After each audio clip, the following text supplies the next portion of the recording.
Suasana Kota Baru jam menunjukkan pukul 7.20 petang.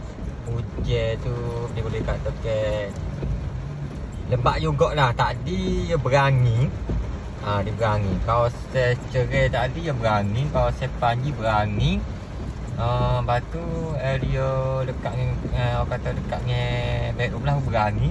Bila sampai di area Kubekri, hujan semakin lebat.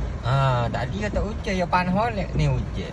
Orang kata hujan ni rezeki. Orang kata kalau nego insya-Allah ada rezeki lah. Mana kita berserah lah.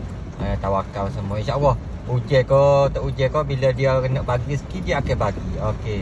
So kita teruskan usaha kita berniaga macam biasa dan kita sentiasa tanam diri usaha tawakal insya-Allah.